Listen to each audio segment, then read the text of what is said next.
Matthew chapter 18. At that time, the disciples came to Jesus and asked, "Who is the greatest in the kingdom of heaven?" He called a little child and had him stand among them. He said to them, "I guarantee this truth.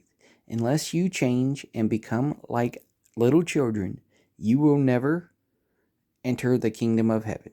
Whoever becomes like this little child is the greatest in the kingdom of heaven, and whoever welcomes a child like this in my name welcomes me.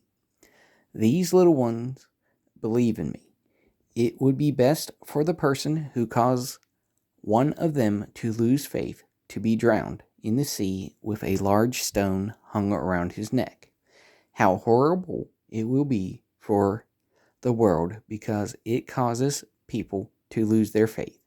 Situations that causes people to lose their faith will arise. How horrible it will be for the person who caused someone to lose their faith. If your hand or your foot causes you to lose faith, cut it off and throw it away. It's better for you to enter life disabled or injured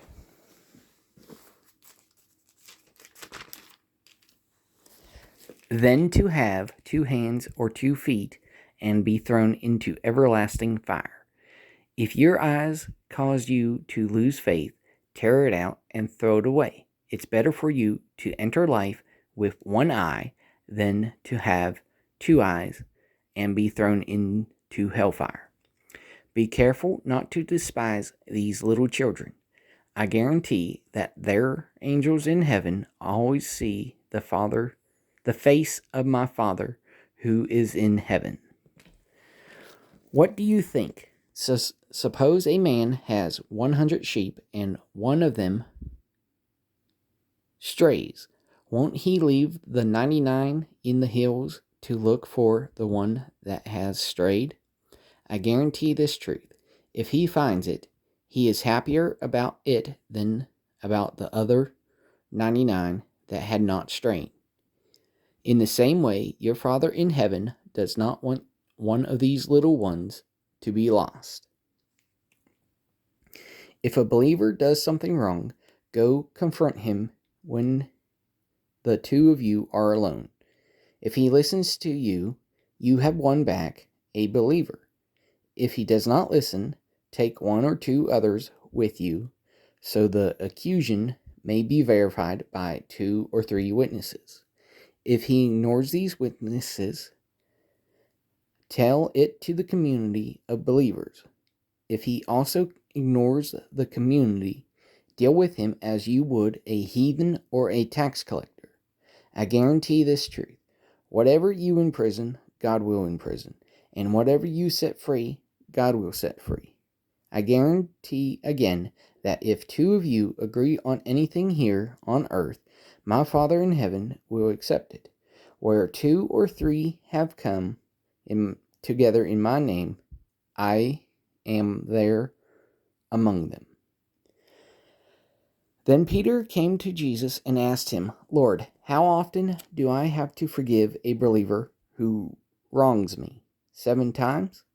Jesus answered him, "I tell you, not just 7 times, but 70 times 7. That is why the kingdom of heaven is like a king who wanted to settle accounts with his servants. When he began to do this, a servant who owed him millions of dollars was brought to him. Because he could not pay off the debt, the master ordered him, his wife, his children, and all that he had to be sold off to pay the account. The servant fell at the master's feet and said, 'Be patient with me, and I will repay everything.' The master felt sorry for his servant, freed him, and canceled his debt. But when the servant went away, he found a servant who owed him hundreds of dollars. He grabbed the servant he found and began to choke him. 'Pay what you owe me,' he said.